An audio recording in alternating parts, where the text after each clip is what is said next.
If your debit card just declined and you discovered your bank account is frozen, here's exactly what you need to do in the next 24 hours to regain control. No panic, no theory, no background explanations. Just precise, actionable steps that work in the United States banking system. If you follow this in order, you minimize damage, protect your credit, and speed up the unfreeze process. Let's begin. Step 1. Confirm the freeze through official channels. Do not rely on assumptions.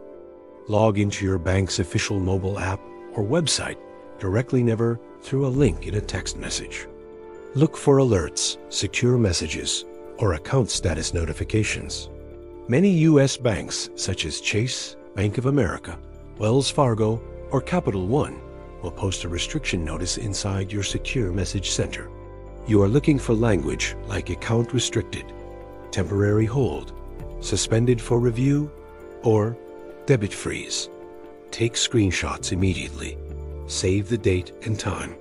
If online access is blocked, call the official customer service number listed on the back of your debit card or on the bank's official website.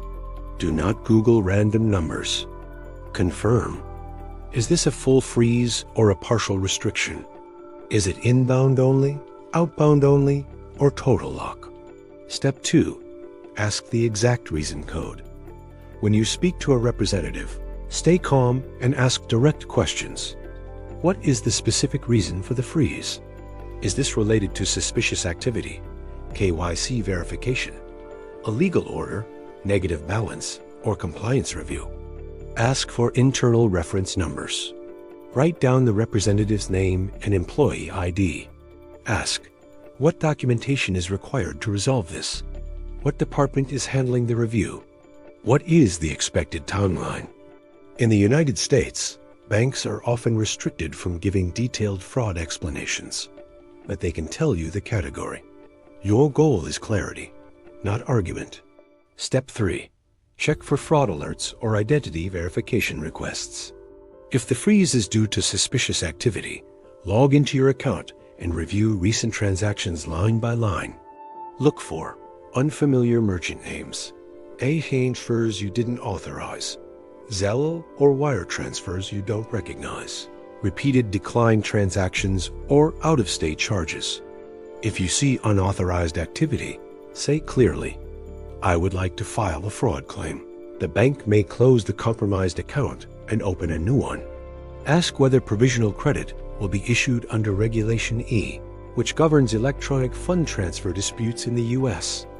If identity verification is the issue, they may request a government-issued ID, Social Security number confirmation, proof of address such as a utility bill, or answers to out-of-wallet questions. Submit documents only through official secure upload links or in branch. Step 4. Resolve KYC or documentation gaps immediately. Many account freezes happen due to incomplete Know Your Customer verification. If your address changed, your name changed, or your Social Security number did not match federal records, the system may auto-restrict the account. Gather driver's license or passport, Social Security card if requested, recent utility bill, lease agreement if needed. Upload documents the same day. Then call back and confirm receipt. Ask, has my documentation been marked complete? What is the review time frame? Document the confirmation. Step 5. Address negative balance or overdraft issues. If the freeze is due to excessive overdrafts or a negative balance, deposit funds immediately to bring the account positive. Ask for the exact payoff amount including pending transactions. If fees push the account negative, you may request a one-time courtesy refund, especially if you have a good history. Keep the request short and professional. Example, I've been a customer for 3 years with no prior overdrafts. I'd appreciate a one-time fee reversal. Once the balance is positive, ask when the restriction will lift. Step 6. Identify legal holds or garnishments.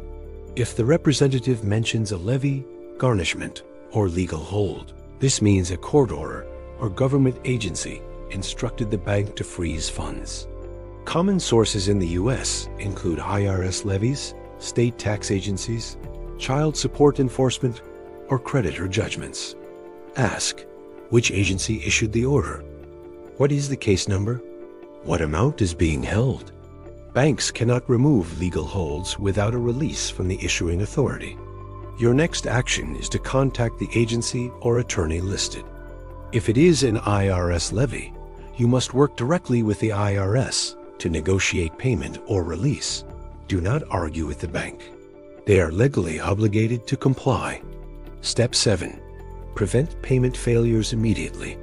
While the account is frozen, assume automatic payments will fail. Log into services tied to that account and temporarily update payment methods.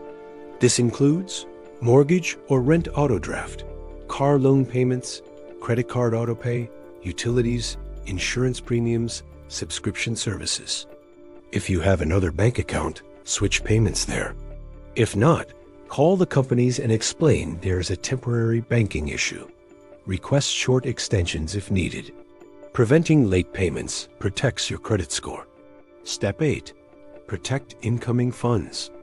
If your paycheck, tax refund, or government benefits are scheduled for direct deposit, contact your employer or payer immediately. Ask if you can temporarily redirect direct deposit to another account. If redirection is not possible in time, ask your bank whether incoming deposits will be accepted during the freeze or rejected. Clarify this specifically. You do not want a rejected payroll deposit creating further complications. Step 9. Escalate if the timeline exceeds reasonable limits. Most fraud or verification freezes resolve within a few business days. If you receive vague answers or no progress after the stated timeframe, escalate professionally. Ask to speak to a supervisor or the risk department. Request written confirmation of the issue. If necessary, file a formal written complaint with the bank. In the United States, you may also submit a complaint to the Consumer Financial Protection Bureau if you believe the freeze is unresolved without explanation. Use this only after giving the bank a fair opportunity to fix the issue. Step 10. Visit a physical branch if available. If your bank has local branches, bring identification and request an in-person review. Sometimes verification can be completed faster face-to-face. Bring government ID, proof of address, any requested documents, and notes from prior calls including case numbers. Ask the banker to check internal notes and confirm whether additional documents are required. Step 11. Open a backup account if necessary. If resolution may take time, consider opening a secondary checking account at a different U.S. bank or credit union. This protects your cash flow. Use it for incoming deposits and essential payments until the original account is restored. Do not close the frozen account unless instructed. Wait for formal resolution. Step 12.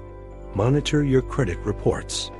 If the freeze involved suspected identity theft, access your credit reports through annualcreditreport.com and review them carefully. Look for new accounts you did not open, unfamiliar inquiries, incorrect personal information.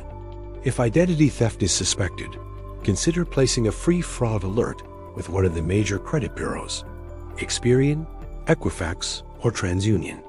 This adds a verification layer to new credit applications. Step 13. Keep detailed records.